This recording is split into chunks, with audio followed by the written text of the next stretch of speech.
Nous recevons aujourd'hui Marie-Jeanne Templier, que ce soit en tant qu'éducatrice spécialisée auprès d'enfants handicapés, ce qu'elle a fait pendant 30 ans, ou alors gérante d'une maison d'hôtes au cœur de la Bretagne, ce qu'elle a fait pendant 20 ans, ou encore enseignante à l'école de méditation, ce qu'elle est depuis 3 ans.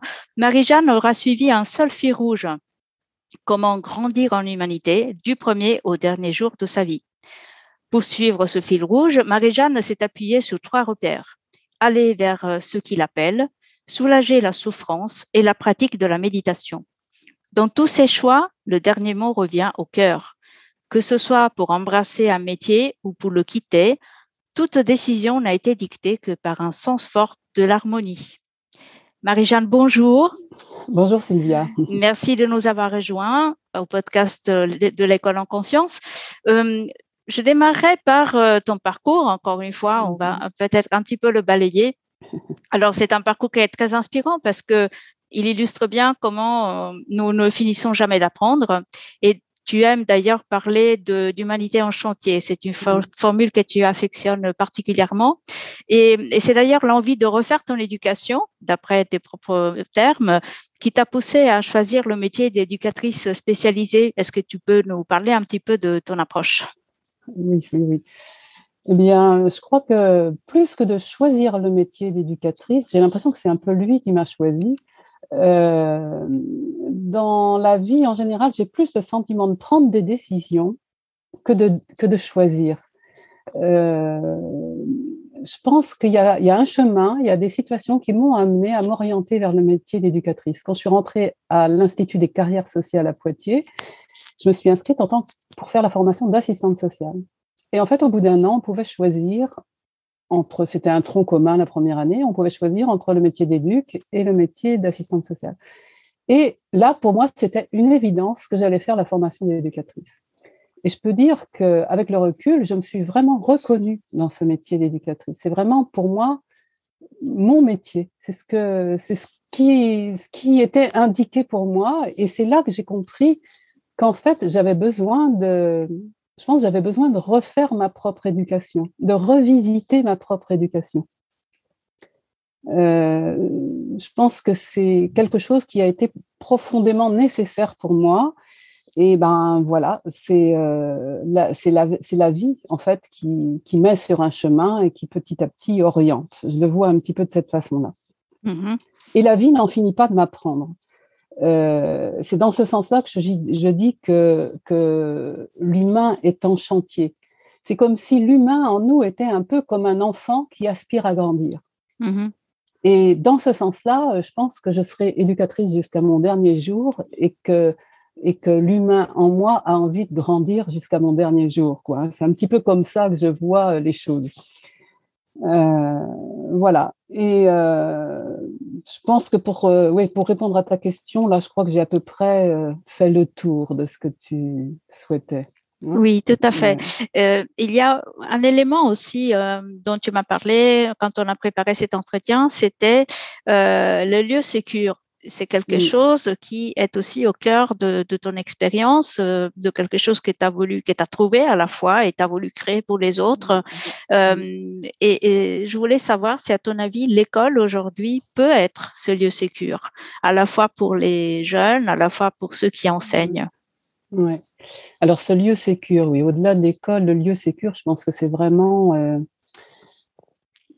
une notion vitale, j'ai envie de dire. Et ça fait écho pour moi, là, concrètement, en ce moment, à tout ce qui se passe autour de l'écologie, tu vois. Ça va jusque-là pour moi. Quand je vois tout ce qu'on entend sur l'effondrement de la biodiversité, il y a des espèces vivantes qui perdent leur habitat, qui n'ont plus quelque part leur lieu sécure, tu vois. Et je pense qu'on n'est pas, quand on parle de l'humain, on n'est pas en dehors de la problématique du vivant à notre époque. Où est-ce qu'il est notre lieu sécure, quoi. Et quand je dis que j'avais besoin de revisiter mon éducation, je pense que c'est ça. J'avais besoin de retrouver les fondations de l'éducation. Sur quoi ça se base, retrouver nos bases pour grandir et préserver cet habitat sécure qui nous permet de grandir. Je crois que ça se déploie partout, à l'école, mais partout, quoi, pour moi. Et que fondamentalement, le petit humain est très immature quand il naît, plus que tout autre mammifère, on va dire, où il est vraiment, quelque part, il n'est pas fini, quoi, hein, et que ce lieu sécure est d'autant plus important quand on parle de l'humain, de l'enfant. Et je pense qu'il y a tout ce qu'on découvre aussi au travers de la théorie de l'attachement qui a été développée par Bowlby, Isabelle Filiosa qui travaille beaucoup de ça. Enfin, on voit bien que toute cette dimension sécure de la petite enfance et après, pour moi, au long de la vie, hein, c'est quelque chose dont on a toujours besoin dans son parcours. Ben, c'est particulièrement important quand on est enfant. Et je pense qu'en tant qu'éducatrice, j'ai toujours contribué à travailler à ça, créer un lieu sécure. J'ai eu l'occasion de faire une approche à l'analyse transactionnelle dans le cadre de la formation permanente quand j'étais éducatrice. Et en analyse transactionnelle, on parle des 3 P. On parle des 3 P nécessaires à un enfant pour grandir. Et ces 3 P, c'est permission, protection, puissance. Qu'est-ce qui fait qu'un enfant va se sentir autorisé, qu'il aura la permission de grandir? Qu'est-ce qui fait qu'il va se sentir protégé? Et qu'est-ce qui fait qu'il va se sentir en capacité? Et je pense que dans ce que j'ai fait, aussi bien dans mon travail d'internat, quand je travaille avec un petit groupe d'enfants fragiles, fragiles, plus fragiles que la plupart, où on essayait de créer un lieu sécure pour tout ce qui est la partie internat, en dehors de la journée d'école. Vraiment, et puis je l'ai fait aussi dans mon travail à l'école, quand j'ai accompagné un groupe d'enfants porteurs de handicap dans une classe d'intégration scolaire, où j'ai travaillé en duo avec une institutrice. Et là, vraiment, c'est pareil. Qu'est-ce que j'allais mettre en place pour que ces enfants aient quelque part cette permission, cette protection et cette puissance pour pouvoir grandir, pour pouvoir être ce qu'ils avaient à être et advenir ce qu'ils avaient à faire grandir en eux. Et je pense que ça passe par... alors, ça peut se décliner à l'école, ça peut se décliner dans des internats, ça peut se décliner dans la famille. Je pense que ça passe par la façon de penser à un espace où on se sent en sécurité, un espace qui permette à des enfants, collectivement et individuellement, d'être à peu près sereinement, sans trop d'inquiétude, parce que bon, il y a des enfants, ils seront bien partout, ils s'adapteront partout, il n'y aura pas de souci. Il y a toujours une proportion d'enfants plus fragiles pour qui il faudra penser à cette sécurité. Et mon travail d'éducatrice, pour moi, a contribué à créer cette sécurité. Donc, c'est un espace qu'on essaie de garantir en tant qu'adulte, mais aussi un temps, c'est-à-dire que, par exemple, j'ai constaté que si on veut accompagner un enfant porteur de handicap, penser à un travail sur une année avec un enfant, c'est largement trop court, quoi. Le handicap fait qu'il va falloir plus de temps pour déployer ce qu'on a à déployer. Et on avait constaté avec l'institutrice avec qui je travaillais qu'il fallait au moins penser 3 ans d'accompagnement. Alors, quand on a une valse de professionnels autour d'enfants qui sont en difficulté, c'est très difficile de garantir un lieu sécure. C'est vraiment quelque chose de compliqué. Donc, je pense que tout ça compte et je pense que tout professionnel qui travaille à l'école, que ce soit du point de vue des enseignants, du point de vue même du personnel adulte présent dans l'école de différentes façons. Moi, j'y ai été comme éducatrice à un moment donné, mais on pourrait même souhaiter qu'il y ait davantage de postes éducatifs dans l'école pour penser à la vie scolaire. Hein, et je pense qu'il y a à travailler autour de cette dimension sécure et qui passe par de la présence humaine, qui passe par des espaces, qui passe par du temps, qu'il faut réfléchir en fonction de ça. Parce qu'il faut faire quelque chose à la carte, à mon avis. Pour avoir accompagné beaucoup d'enfants, il faut qu'un enfant puisse trouver de l'aide à la fois en milieu normal et aussi parfois en milieu spécialisé. Il faut vraiment réfléchir à ce qui convient à chaque enfant, être attentif à ce qui convient à chaque enfant. Est-ce que ce qu'on lui propose est à la hauteur de ses possibilités? Et pour avoir eu l'occasion d'entendre des témoignages d'adultes qui ont suivi un parcours avec un handicap, un parcours de formation, certains exprimaient vraiment pour eux le fait qu'ils avaient eu besoin des deux, à la fois du milieu spécialisé et du milieu normal. Autant le milieu normal les a permis d'être avec les autres et de se rencontrer et voilà, de faire partie de l'humanité, voilà. Autant le milieu spécialisé, à un moment donné, a été la possibilité quelque part de se reposer et de rencontrer d'autres personnes avec les mêmes difficultés qu'eux. Et que ça compte aussi. Donc, à mon avis, vouloir choisir entre les deux, c'est illusoire, quoi. Quand on est concrètement sur le terrain, on a besoin des deux. Et le parcours d'un enfant doit pouvoir passer de l'un à l'autre, à doses variables, suivant ce que chacun a besoin. Et ça peut se penser. Je pense qu'on est à notre époque, normalement, avec les services qui existent, on doit pouvoir penser des parcours adaptés comme ça. Voilà. Donc oui, jamais mettre en opposition deux solutions, mais penser toujours et pas ou. Voilà. Une palette, elle est ouverte, il y a la possibilité de ça. Souvent, je pense que par exemple, j'ai parlé d'une période de 3 ans pour créer ce lieu sécure, pour ne pas faire des changements de personnes qui obligent à repartir à zéro tous les ans, quelque part. Mais par exemple, la première année, on apprend à se découvrir. La deuxième année, on se connaît, on bosse ensemble, on avance. La troisième année, on commence à préparer le changement suivant.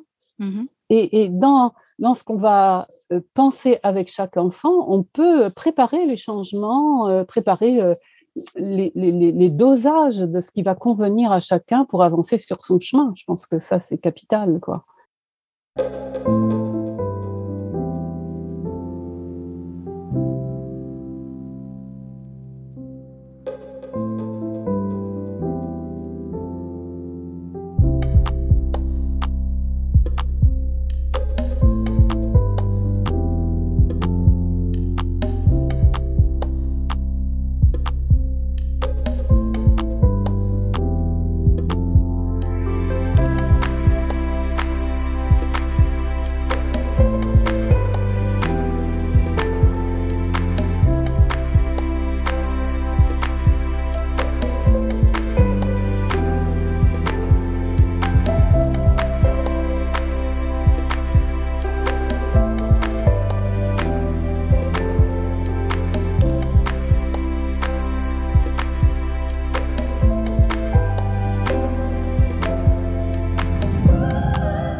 Alors, je voulais rebondir sur quelque chose que tu as dit.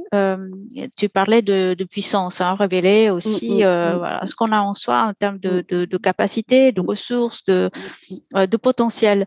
Et j'ai envie que l'on parle du juste assis, de la méditation, parce qu'il me semble un élément assez important où le fait de se poser, c'est une manière aussi d'avoir accès à ça. faciliter en tout cas l'accès à ce qu'on a à l'intérieur de nous. Et c'est important de le décortiquer un petit peu, de l'expliquer à la lumière des enseignements de la méditation, puisque ces enseignements sont complètement en opposition par rapport à ce que l'on peut entendre quand on nous dit « assieds-toi, restez assis », ce qu'on entend à l'école quand on est élève. Alors, il y a une autre manière de vivre et de ressentir ce « asseyez-vous ». Oui, tout à fait. C'est vrai que la méditation nous ouvre à une autre façon de voir ça. Juste assis là sur la terre. C'est vraiment, je pense que nous sommes au monde corporellement. Enfin, je veux dire, c'est avant tout quelque chose de physique. Et la sécurité, ce lieu sécure, cette base, ça passe avant tout par le corps. C'est vraiment une expérience corporelle de se sentir en sécurité. C'est pas quelque chose de mental avec une injonction qui va donner cette sécurité. Quelqu'un qui se sent en sécurité fondamentale, c'est physiquement qu'il le sent. Et que cette assise à avoir, le fait d'être assis corporellement, c'est quelque part trouver sa place. C'est quelque part avoir une place. Si je peux me sentir posé là, physiquement, tenir sur mes deux pieds, être ancré, c'est en même temps savoir que j'ai une place, me donner droit à cette place et à partir de là, se déployer. Une plante sans racines et sans sol, elle ne tient pas et elle ne grandit pas. Je pense qu'en tant qu'humain, on a besoin de sentir cette façon d'être posé, d'être ancré. Assis, ça veut dire les fesses posées, mais ça veut dire aussi debout, les pieds sur terre, quoi. C'est à la manière dont un arbre est enraciné aussi. Donc ça, c'est des images qui peuvent en plus beaucoup parler aux enfants. Et pour les enfants, tout ça s'acquiert beaucoup au travers de l'aventure de la motricité. C'est en bougeant, en conquérant la marche, que tout ce travail corporel donne une sécurité à l'enfant, lui permet de se poser. Le jeu est pour ça formidable, et le jeu de plein air dans la nature, et on peut mesurer là tout ce que les enfants rencontrent dans les écoles dans les bois, dont on commence à parler, et où maintenant de plus en plus d'écoles essaient de penser des temps d'école dans la nature, hein, même si ce n'est pas toute l'école, comme quelquefois la maternelle, par exemple, se fait entièrement dans les bois. Bon, maintenant, dans des écoles en France, on pense des temps dans la nature, et ça, c'est vraiment capital, quoi. Laisser à l'enfant cet espace de liberté corporelle qui, par les jeux, par l'aventure, permet d'ancrer une solidité qui passe vraiment par le corps. Et le jour où il sera l'heure de s'asseoir à une table pour faire des apprentissages, si ça a été déployé à sa juste mesure avant, je crois que l'assise pour les apprentissages, elle se fera très facilement. Les témoignages vont dans ce sens-là quand on entend les expériences d'école dans la nature. Donc, franchement, je pense qu'il faut vraiment redonner toute la place à cette dimension corporelle. Et alors, quand on va sur le chemin de la méditation, ça prend toute sa place. Moi, je sais que ça fait 30 ans que j'ai la pratique ou 40 même, peut-être bien, la pratique de l'assise immobile. Et oui, moi, j'appelais ça l'assise immobile, on peut appeler ça aussi la pratique de la méditation, fait partie de mon quotidien et m'a permis de me poser tous les matins dans la journée qui allait se présenter, quoi. C'est vraiment une manière de se poser et de se disposer pour voir venir et être de plein pied dans la journée qui vient. En tant qu'adulte, je suis capable de me poser quelques minutes le matin, mais les enfants, au travers des jeux, peuvent très très bien être accessibles à ça. C'est quelque chose qu'on peut vraiment distiller, c'est sûr, ce sera peut-être une minute avec les enfants, mais ça peut vraiment être une approche qu'on peut déployer, quoi. C'est vraiment quelque chose auquel ils peuvent être sensibles, et ça peut passer par des formes ludiques aussi. Tout à fait. Donc là, dans cette alternance de mouvement et de pause, d'assise, il y a aussi une notion de rythme, de respect de ces rythmes. Il y a un moment pour tout. Mm. Et donc, c'est quelque chose que tu as expérimenté, que tu ressens très fort en toi aussi, de savoir exactement quand c'est le moment d'y aller, le moment de se poser, de faire une pause. Et d'ailleurs, tu as aussi fait le chemin de Compostelle, qui t'a aussi marqué par rapport à ça. Est-ce que tu peux nous en dire un mot en termes d'enseignement et pourquoi tu as fait ce choix? Ça correspondait justement à quel rythme, à quel moment? Ouais, je pense effectivement qu'une vie, elle est faite de différents temps. On parcourt une vie et ça revient à ce que je disais au départ, de se mettre à l'écoute de l'humain en nous, de ce qui appelle en nous pour grandir. Et ça peut vouloir dire à certains moments faire des breaks, ça peut vouloir dire à certains moments mettre fin à une activité pour en déployer une nouvelle. Je pense qu'on n'est pas inépuisable dans ce qu'on fait. On n'est pas. Il y a un temps où il peut être l'heure d'arrêter de faire quelque chose pour pouvoir déployer une nouvelle chose. Et si on ne prend pas le temps de sentir ça, on peut passer à côté de sa vie et peut-être même s'abîmer dans sa vie, parce que moi j'ai vu des gens aller coûte que coûte jusqu'à la retraite dans leur métier et être complètement usés et quelque part gâcher quelque part leur travail, alors que ça a pu très bien être des personnes qui ont déployé de très très belles choses à un moment donné.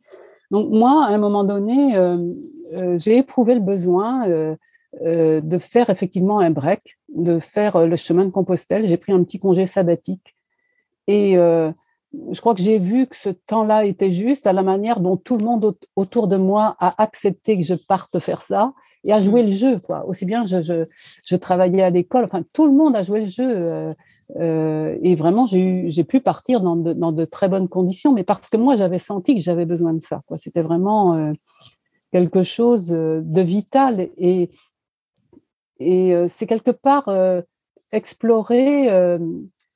Moi, je dis, faire le chemin de Compostelle, c'est un exercice de liberté. C'est un exercice qui, après, quand on revient, quand on vit, on reprend son quotidien, est toujours là, présent, parce que c'est très, là encore, corporel. C'est la marche, ça s'inscrit dans le corps. C'est vraiment, on devient très attentif à son corps quand on fait ça. On voit ce qu'il est capable de faire, on essaie de le respecter. Et ça imprime quelque chose en nous.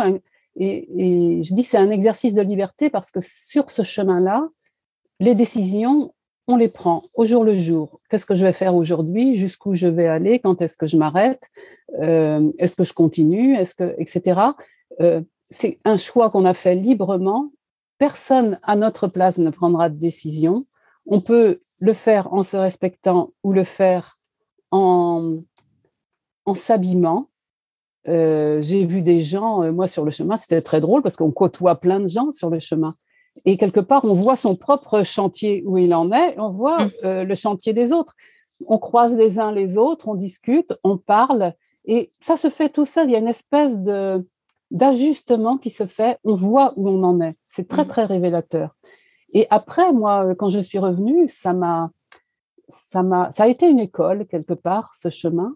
Et ça m'a permis, après, j'ai eu des périodes de travail très intenses et tout ça. Quand j'étais dans des moments difficiles, ce chemin me revenait et j'étais juste là en train de voir quel pas j'ai à faire là maintenant pour avancer dans la direction que je me suis donnée. Voilà, donc je pense que moi j'ai fait le chemin de Compostelle, mais pour quelqu'un d'autre, ça peut être complètement autre chose. Il faut des lieux de respiration dans la vie, quoi. Il faut des moments où on souffle et où on sent où on en est sur son chemin. Si c'est toujours juste ou pas d'être là, dans son métier, dans sa vie. Enfin. Et franchement, le geste de la méditation, maintenant je suis dans l'école de méditation, le geste de la méditation, il contient tout ça, il permet tout ça. C'est vraiment assez extraordinaire de juste s'asseoir là et se rencontrer. C'est quelque chose, on peut faire 2000 km à pied, mais on peut aussi juste s'asseoir là et être à l'écoute de ce qui se passe pour soi dans sa vie et à l'écoute du monde. Mais justement, donc il y a beaucoup d'écoute de soi-même, de là où on en est, de ce qu'on peut faire aussi, de ce qu'on veut faire. Et il y a aussi une notion de respect de tout ça. Et donc, ça engendre chez moi deux autres questions qui sont: qu'est-ce qu'on fait de cette écoute et de ce respect lorsque l'on enseigne à des enfants auxquels on dicte plutôt ce qu'ils doivent faire?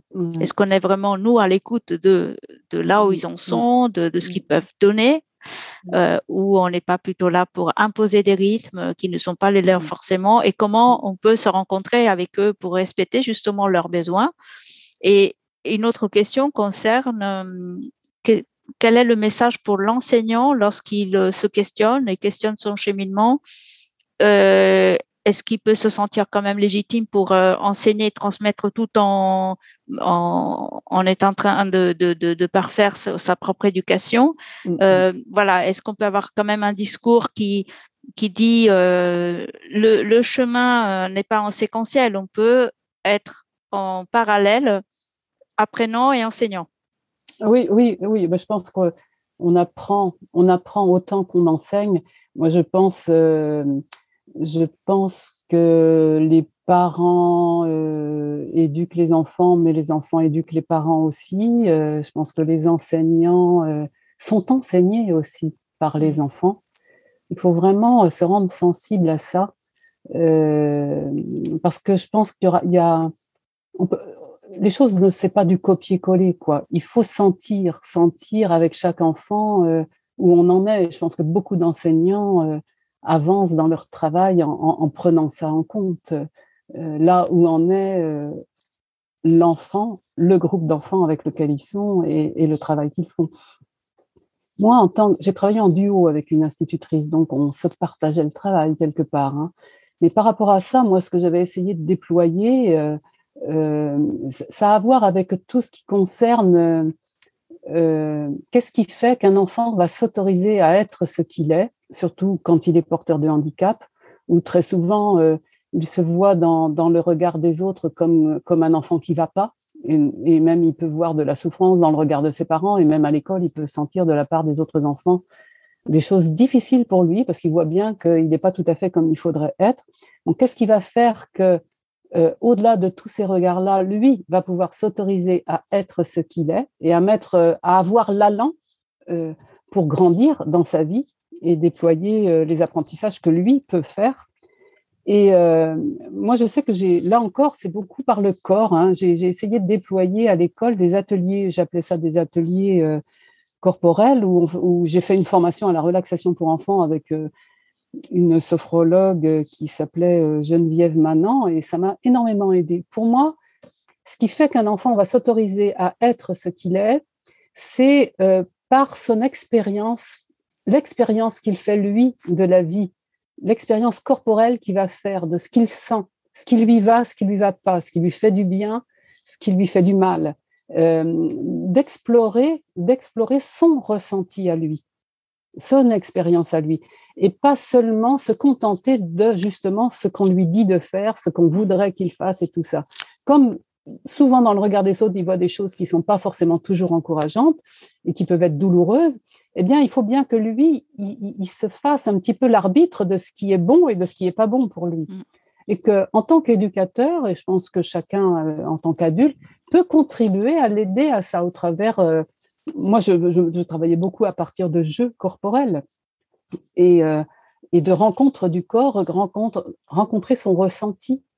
Et ça, c'est quelque chose qu'on retrouve dans la méditation. Dans la méditation, c'est beaucoup se mettre à l'écoute de ce qu'on sent. Hein, alors, on peut y aller par des petites pratiques de yoga, des petites pratiques, et arriver à avoir des petits temps d'assises immobiles qui sont plus proches de la méditation. Mais, et puis, avec les enfants, il y a beaucoup de jeux, on apprend beaucoup aussi de ce qu'est ce geste de la méditation en regardant les enfants jouer. Et c'est justement ce qu'on a à décortiquer, à déployer un peu plus quand on travaille dans le monde du handicap, parce que le jeu est moins évident. Souvent, quand on travaille dans le monde du handicap, on est confronté à ça. Le jeu n'est pas une évidence pour les enfants. Et on a quelque part contribuer à créer ces situations de jeu pour les faciliter, quoi. Donc voilà ce que je peux dire, hein, mais là encore, c'est prendre le temps de se relier à son expérience personnelle, que ce soit l'enfant pour lui-même, l'enseignant pour lui-même, et à partir de là, écouter la situation et voir ce qu'on peut faire dans le sens qui va favoriser la vie, favoriser l'apprentissage. D'accord. Ça, c'est vraiment... mais tous ces moyens pour se mettre à l'écoute, pour pas faire abstraction de ce que je sens, de ce qui se passe pour moi, de mes émotions. Comment on peut les prendre en compte? D'accord, oui. Donc, on revoit bien que l'écoute, elle est quand même un élément fondamental aussi bien chez l'enfant chez l'enseignant, que chez l'enseignant, que chez l'adulte, en fait, c'est un travail en commun. On travaille au même... On est de plein pied avec les enfants avec qui on travaille. Nous, en tant qu'adultes, eux, en tant qu'enfants, mais à un moment donné, on est de plein pied ensemble et on est concernés par les mêmes questions. Et c'est avec ça qu'on avance, quoi. Oui, c'est ça, c'est une recherche quelque part commune et coopérative d'une solution, d'un dénouement de situation, si toutefois il y a un blocage. Voilà. Et nous, en tant qu'adultes, on est responsable de se poser les bonnes questions et puis d'aller vers aussi ce qui peut nous aider.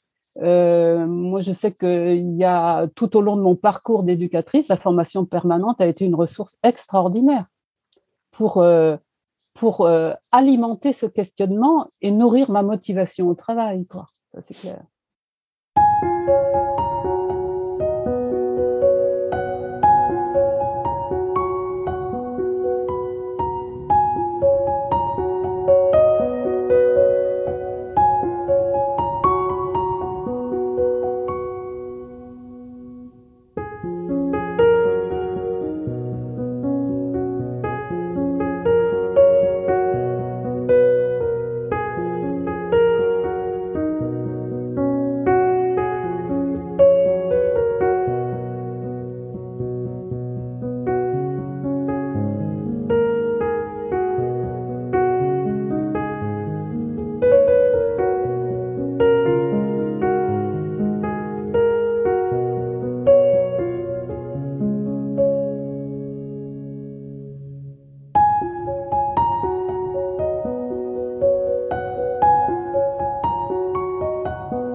Donc, tu as évoqué le regard des autres qui peut être douloureux pour des personnes handicapées, mais pas seulement, parce que tu as envie aussi d'intervenir auprès des personnes âgées en maison de retraite, justement pour apporter aussi une part de guérison et de soins par rapport au regard qu'on peut porter sur eux et la douleur que ce regard peut leur engendrer. Comment veux-tu t'y prendre? Qu'est-ce que tu as envie de faire avec ces personnes? Alors, je pense que c'est beaucoup le regard qu'on porte sur les personnes. Je pense que on a à travailler, à faire évoluer ce regard pour tout le monde, là encore. Je pense que chacun de nous doit faire évoluer sa façon de voir les choses. La personne elle-même en situation de handicap ou la personne âgée on a, de par le monde dans lequel on vit, de par la culture dans laquelle on vit, on a un regard qui est formaté en fait. On voit beaucoup par l'efficience, par la réussite, si on regarde du côté notre vision de la vieillesse et de la personne âgée, on a énormément de mal à imaginer qu'on puisse être dans une maison de retraite un jour et que si quelqu'un a un jour l'occasion d'aller dans une maison de retraite, très vite, il va être effrayé de voir des personnes qui sont là, assises et qui ne font rien, par exemple. Pour eux, c'est pas possible, quoi. C'est comme si on était déjà mort, et puis c'est cette peur de la mort quelque part qui se réactive, et du coup, on enfonce les gens quelque part qui sont dans ces maisons-là et qui pourtant vivent une part de leur vie dans ces maisons-là. Et là, il y a quelque chose qui est totalement injuste parce que, et moi je trouve ça merveilleux d'ailleurs, ce que permet la méditation, parce que la méditation, on comprend vite qu'on peut être assis là sans rien faire et qu'on n'en est pas moins vivant. Et que quelque part, assis là sans rien faire, c'est la vie que je rencontre. La vie en moi, je me mets à l'écoute de la vie. J'arrête de m'affairer à faire des choses pour sentir la vie. Et franchement, je pense que si on était tous un peu plus pratiquants, si on imaginait un peu plus que on peut s'asseoir là et être totalement vivant, présent, mais d'une autre façon. C'est sûr, à un temps, à un moment, c'est hyper important d'être affairé, de faire son travail, d'aller à l'école, etc. Mais il y a aussi un temps où on s'arrête, où on se pose et où la vie n'en est pas moins là.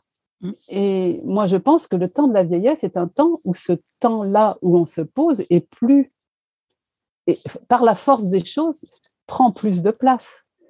Et donc, aller vers les gens. Alors, pour l'instant, je ne suis pas allée dans les maisons de retraite puisque au moment où j'aurais pu faire des démarches pour y aller, ça a été le début du confinement.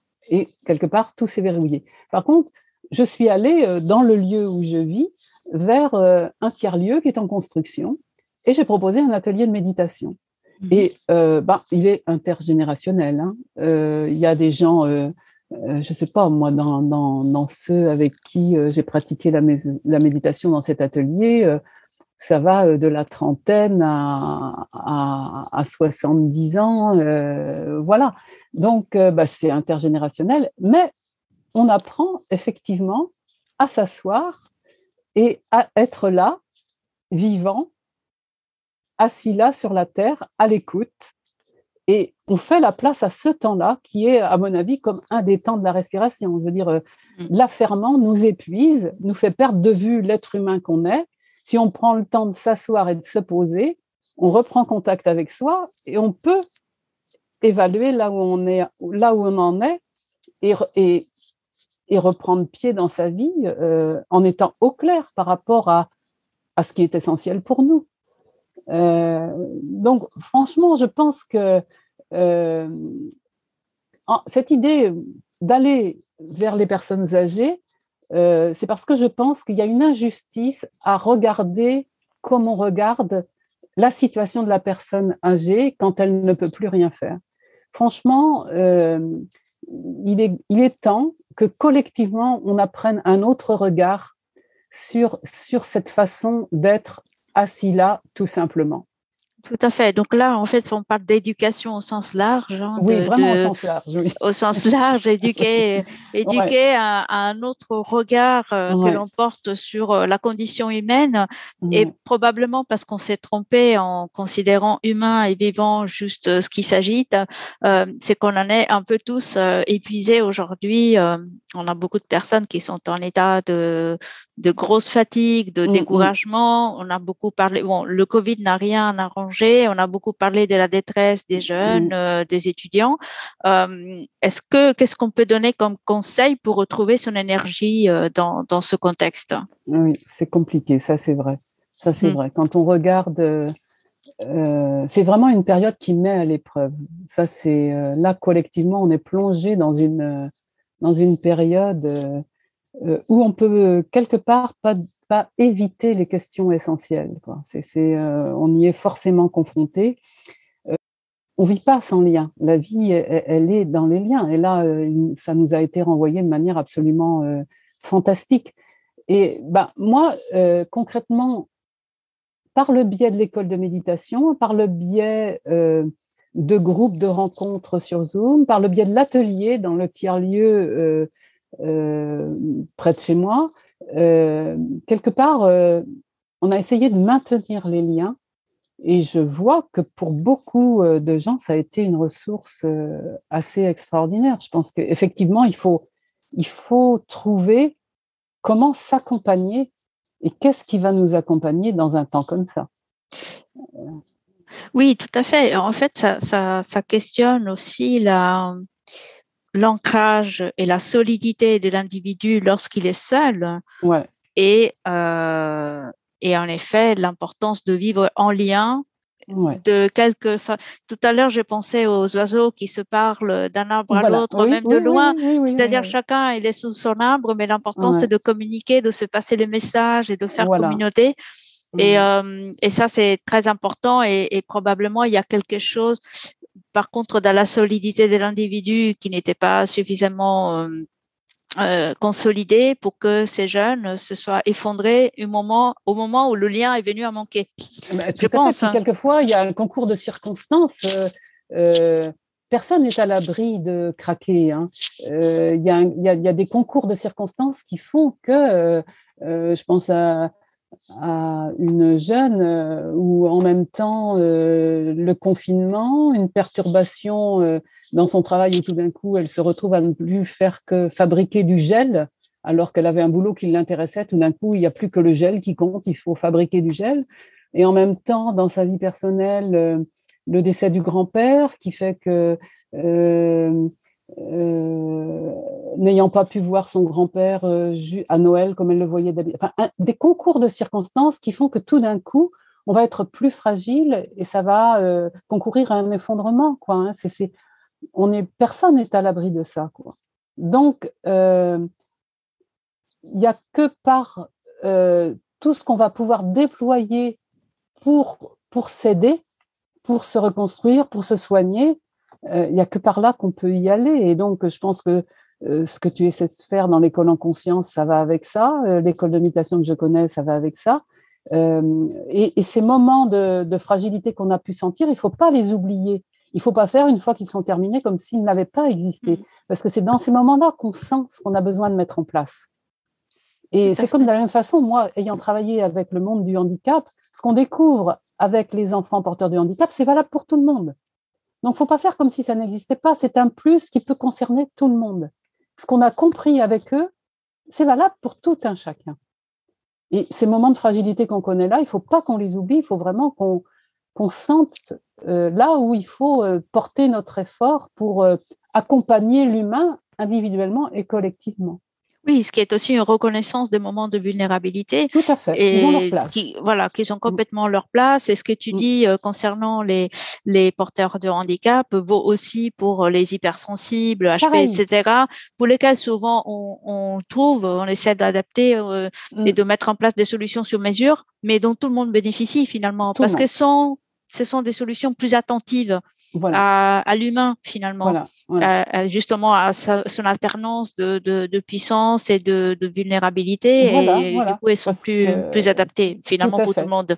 Tout à fait, et que fondamentalement, au travers de ça, ce qu'on rencontre, c'est notre vulnérabilité humaine et qu'elle est absolument incontournable et qu'on a à se réconcilier avec elle. On a à lui faire sa place, à la reconnaître, vraiment, c'est absolument capital. Et du coup, des moments comme cette période de confinement nous renvoie ça individuellement et collectivement. Quoi. Tout à fait. Ça peut être très riche d'enseignements pour peu que chacun à la place où on essaie de ne pas faire comme si ça n'avait pas existé. Quoi. Tout à fait. On ne peut pas, je pense, mettre tout ça sous le tapis. Ça va faire trop. C'est trop gros pour que ça puisse être caché. Donc voilà. Donc on peut souhaiter que ça fasse école, puisqu'on est tous à l'école. Voilà, exactement. Là encore, on est dans l'éducation avec un grand E. Oui. Donc avant de nous quitter, Marie-Jeanne, je te propose un petit jeu. Qui consiste à te faire réagir à quelques phrases comme ça. Voilà. Alors, la première, la méditation propose l'unité entre soi, l'autre et le monde, à la place du schéma classique de comparaison, compétition, opposition. Oui. Eh ben, pour moi, en disant ça, j'entends ouverture et fermeture. Donc, j'entends choisir la vie ou s'enfermer dans du mortifère, quoi. Quelque part, c'est un peu ça. OK. Être à sa place en s'aidant de son corps et de son souffle. Alors là, pour moi, c'est l'ancrage. C'est vraiment travailler à être les deux pieds sur terre. C'est la sécurité de base. Et franchement, voilà, ça peut passer pour les enfants beaucoup par le jeu, le plein air. Voilà, allons-y. La sécurité, c'est par le corps qu'on la gagne, c'est clair. La bienveillance, c'est aussi accepter de ne pas réussir. Ah oui, vive ma prochaine imperfection. Dans mon parcours, c'était Bernard Monteau qui disait ça. Je pense je l'ai connu, enfin, j'ai suivi son travail pendant un certain temps. Il disait, vive ma prochaine imperfection, parce qu'elle allait m'apprendre quelque chose, elle va m'apprendre quelque chose. Donc franchement, je le souhaite à tout le monde. Alors, qu'est-ce qu'on a à gagner à ralentir, respecter ses rythmes par rapport à un timing imposé par le cursus scolaire? Alors, ralentir, c'est se donner de l'espace. Ralentir, c'est avoir la place de sentir ce qu'on fait, ce qu'on vit. Moi, j'ai vécu ça sur le chemin de Compostelle. J'ai ralenti pendant 3 mois et demi. J'ai vécu au rythme des pas. Ce printemps-là où j'ai marché, il est très, très grand. Par rapport à tous les autres printemps de ma vie, il est beaucoup plus grand. En fait, en allant vite, en se dépêchant, en allant vite, ce que je me suis rendu compte, c'est qu'on ratatine le temps. Et là, on disparaît quand on ratatine le temps. Si on veut vraiment exister et déployer l'humain qu'on est, il faut ralentir. Se foutre la paix au lieu de « je ne suis » ou « je ne fais jamais assez ». Se foutre la paix. C'est le début de l'amitié avec soi. C'est le début de se réconcilier avec l'humain qu'on est, avec ses fragilités, et franchement, ça aussi, je le souhaite à tout le monde. L'attention au lieu de la concentration. J'ai envie de dire, l'attention, c'est de l'amour. On voit bien que toutes les qualités d'attention qu'on peut déployer quand on aime, et que quelque part, toutes les petites attentions sont des signes de l'amour au sens large, quoi. Donc, je crois que l'attention, ça vaut de l'or, quoi. Ça vaut de l'or. Vivre et apprendre de ses émotions au lieu de vouloir les gérer, les contrôler.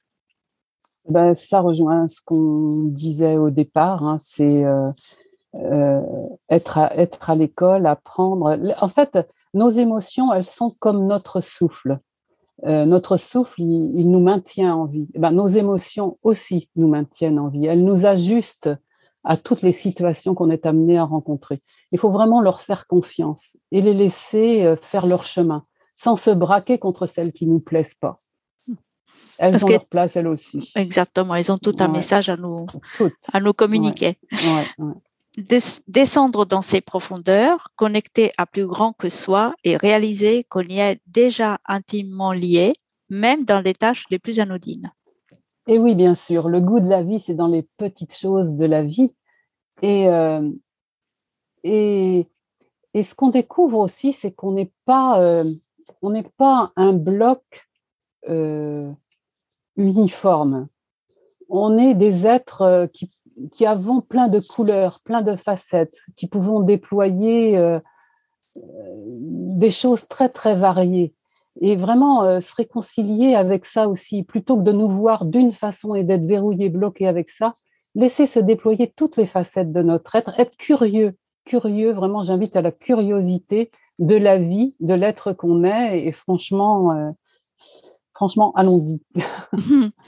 Bon, Marie-Jeanne, c'est super parce que moi, je pense qu'avec toi, avec ce moment qu'on a passé ensemble, on a quand même plus de messages d'espoir et on a réussi à montrer quand même toutes les ressources sur lesquelles on peut compter pour avancer au lieu d'avoir peur. Ah oui, tout tout à simplement. fait. C'est ça. Même si ce n'est pas toujours facile, même si on ne contrôle pas tout, mais on peut avancer en confiance. Ben voilà, c'est le mot, c'est confiance. Je crois qu'on peut avoir confiance dans la vie et quelque part, ça, c'est porteur.